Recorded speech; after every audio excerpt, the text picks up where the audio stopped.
পূজার ছুটিতে হরিহরবাবু বিদেশে বেড়াতে যাবেন। ৮০ টাকার কেরানি বিদেশে বড় একটা যাওয়া ঘটে না।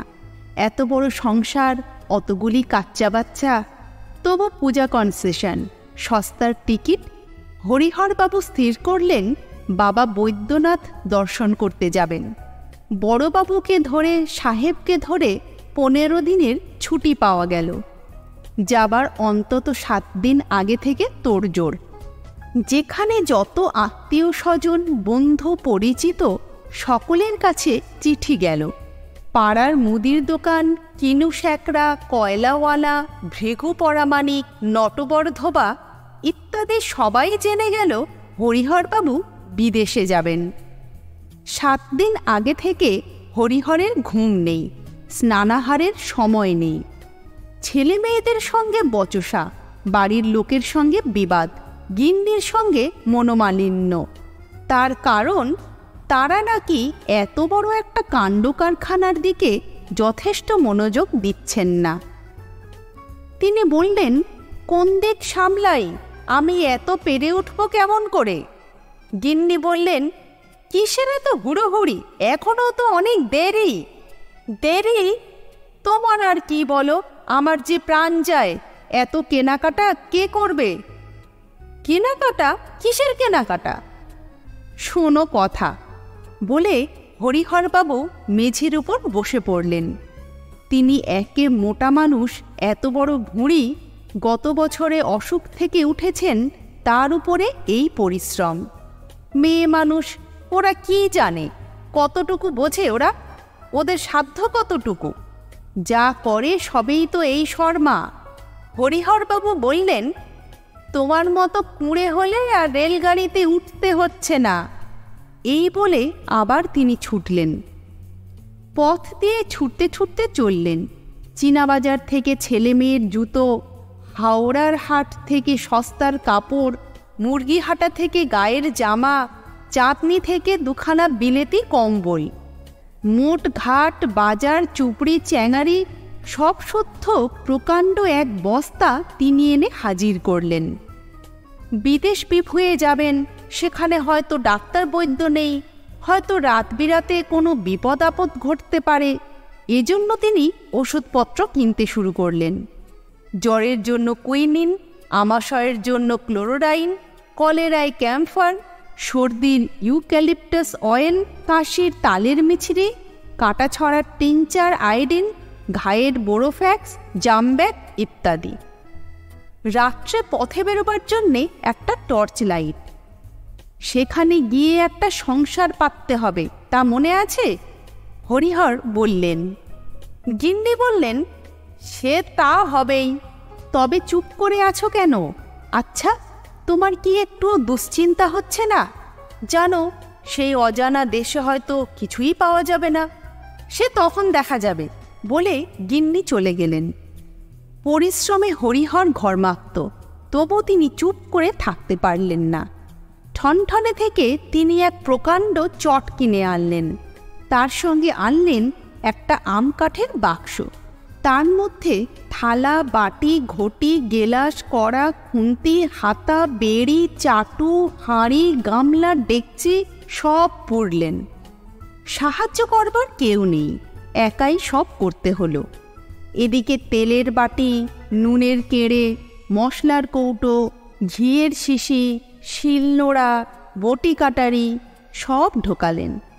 অত দূর, বিদেশে চাল ভালো পাওয়া যায় কিনা সন্দেহ।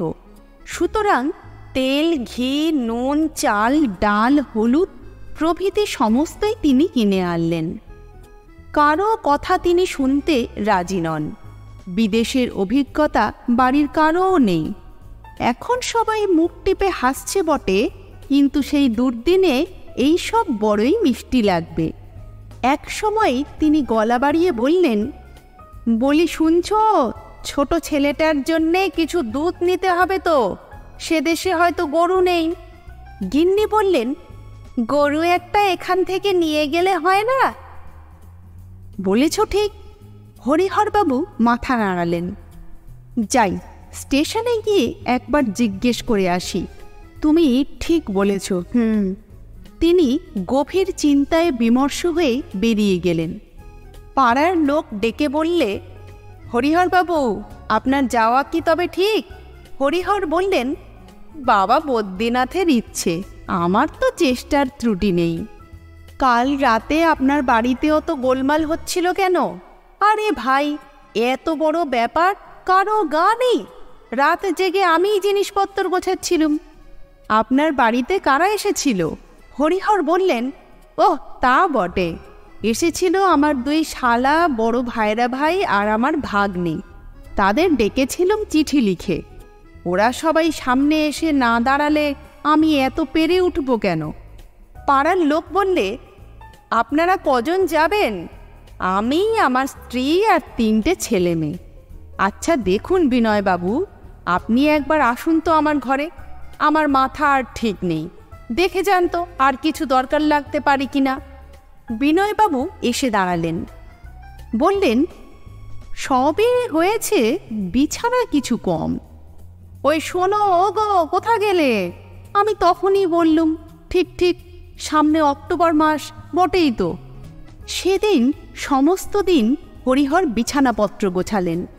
লেপ 4টে, বালিশ 11টা, কাঁথা 6খানা, মাদুর 3টে, তোষক 5খানা, চাদর 7খানা, শতরঞ্চি 3খানা। এত বিছানা তার নিজের ছিল না। শালাশালি, বড় বোন, মাস্তুতো ভাই, মামা, পাশের বাড়ির বড় বউ, বিনয়বাবুর স্ত্রী, সকলের কাছে 15 দিনের করারে বিছানাগুলি ধার করে এনে তিনি এক জায়গায় স্তূপাকার করলেন। জিনিসপত্র মোটঘাট, পোঁটলা পুঁটলি, চুপড়ে চ্যাঙারি প্রভৃতিতে তার শোবার ঘর বোঝাই হয়ে উঠল। রাত্রে ছেলে মেয়ে, স্ত্রী ও নিজে ঘরে আর শোবার জায়গা পেলেন না। সকলকে বাইরে শুয়ে 2 দিন রাত কাটাতে হলো। প্রথম শরৎকালের গুমট, সুতরাং ঘরের ভিতরকার ঠাসাঠাসি জিনিসপত্রে আরশোলা, পিঁপড়ে, মাকড়সা, বিছে ইত্যাদির উৎপাতে 2 দিন আগে থেকেই ঘরের মধ্যে প্রবেশ করা কঠিন হয়ে উঠল। নিচের দালান থেকে উপরের ঘর পর্যন্ত অসংখ্য পুঁটলি, বস্তা, বাক্স, তোরঙ্গ, ব্যাগ, বিছানা, মোটঘাট ইত্যাদিতেই আর পা বাড়াবার ঠাঁই রইল না। গরুর গাড়ি না হলে এত জিনিসপত্র স্টেশন পর্যন্ত নিয়ে যাওয়া যাবে না। অবশেষে হরিহরবাবু 2খানা গরুর গাড়ি বন্দোবস্ত করবার জন্য বেরোলেন। ফিরে যখন এলেন, দেখা গেল আবার তার সঙ্গে 1 গাড়ি জিনিসপত্র। সেই অজানা দেশে হয়তো খাবার জল পাওয়া যায় না। সুতরাং প্রকাণ্ড 2টো ট্যাঙ্ক এলো। বড় 1 টিন কেরোসিন তেল, চোর ডাকাত তাড়াবার 4টে বড় বড় লাঠি, 6টা হ্যারিকেন লণ্ঠন, 3টে আলিগড়ের তালা চাবি, 5টা বালতি, 1 রাশ খাম, পোস্টকার্ড, ডাকটিকিট, হিসাবের বড় একটা জাবদা খাতা, গোটা কয়েক হুঁকো কলকি, তামাক, টিকে, 1 রাশি দড়ি, এমনকি আরও কত কি। ধামা, চ্যাঙারি, থলে, বাক্স, ব্যাগ সমস্তই একে একে বোঝাই হয়ে উঠল। পাড়ার বড় বউ হরিহরের স্ত্রীকে ডেকে বললেন, এত জিনিসপত্র নিয়ে আপনারা কত দূরে যাবেন বৌ দিদি? হরিহরের স্ত্রী হেসে বললেন, বিলেত। অবশেষে যাবার দিন এলো। বেলা 12টায় ট্রেন। কিন্তু আগের রাত্রে হরিহর ঘুমালেন না। কেবল তাই নয়, পরদিন ভোরে জিনিসপত্র বাঁধা ছাদা করার ভয় দেখিয়ে তিনি স্ত্রীকে জেগে থাকতে বললেন। ছেলে মেয়েদের চিমটি কেটে তিনি শেষ রাত্রে ওঠালেন। গোলমাল ও চিৎকারে পাড়ার লোক সে রাত্রে জেগে কাটালো। ভোরবেলায় একদল মুটে 2খানা গরুর গাড়ি নিয়ে এসে হাজির। সকালবেলা নানা দিক থেকে আত্মীয় স্বজন তাঁর দরজায় উপস্থিত। পাড়ার লোক দল বেঁধে সারি সারি উপরের জানালায় ও বারান্দায় দাঁড়িয়ে গেল। সকালবেলা আহারাদির ব্যবস্থা যেমন তেমন। ছেলে মেয়েদের দিকে যথেষ্ট মনোযোগ দেওয়ার অভাবে তারা 2 দিন থেকে অযত্নে ও অনাহারে কাহিল হয়ে পড়েছে। স্ত্রীর সঙ্গে স্বামীর বিবাদ। বিদেশে যাওয়ার এই সব হাস্যকর আয়োজনে সাহায্য না করার জন্য হরিহর স্ত্রীর মুখই দেখছেন না। যাই হোক, কোনো রকমে ভাতে ভাত খেয়ে সেদিনের মতো কাজ সারা হলো। কুলিদের সাহায্যে বেলা 9টা নাগাদ হরিহর দুখানা গরুর গাড়িতে জিনিসপত্র গুছিয়ে নিয়ে 33 কোটি দেবতাকে প্রণাম জানিয়ে কপালের দইয়ের ফোঁটাইকে সিদ্ধিদাতা গণেশের চরণ সেবা করে জয় দুর্গা শ্রীহরি বলে যাত্রা করলেন। যাবার সময় তার ছোট শালাকে বললেন, আমি স্টেশনে গিয়ে জিনিসপত্র বুক করব, তুমি ভাই গিয়ে সকালের টিকিট কাটবে। দেখো 11টার মধ্যে অবশ্য পৌঁছানো চাই, পূজা কনসেশনের ভিড়, দেরি হলে আর জায়গা পাওয়া যাবে না। কালীপদ বললেন, কোনো ভয় নেই, আমি ঠিক নিয়ে যাব, আপনি যান। সমস্ত পাড়া সচকিত করে সকলকে হাসিয়ে সকলের বিস্মিত দৃষ্টির উপর দিয়ে বাবা বৈদ্যনাথ যাত্রী হরিহর চৌধুরী মশাই আরেকবার দুর্গা বলে যাত্রা শুরু করলেন। গাড়ি দুখানা পাড়ার ভিতর দিয়ে ঘটর ঘটর করে চলতে লাগল। আর আমাদের হরিহরবাবু সেই সকল জিনিসপত্রের উপরে বসে তার নতুন কেনা গরুর গলার দড়িটা ধরে বসে রইলেন। গরুটা চলল গাড়ির সঙ্গে সঙ্গে। স্টেশনে এসে দেখা গেল গাড়ির 2 ঘন্টা দেরি। জিনিসপত্রের যথারীতি বিধি ব্যবস্থা করে হরিহর এক জায়গায় তার স্তূপাকার মালপত্রের পাশে এসে বসলেন।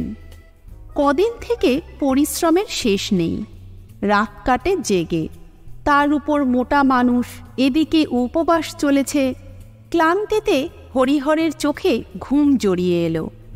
তিনি একটা বড় মোটের গায়ে হেলান দিয়ে চোখ বুজলেন। গাড়ির তখনও অনেক দেরি, মাত্র কয়েক মিনিট আগে তার ঘুম ভাঙল। তখন ঘণ্টা দিয়েছে।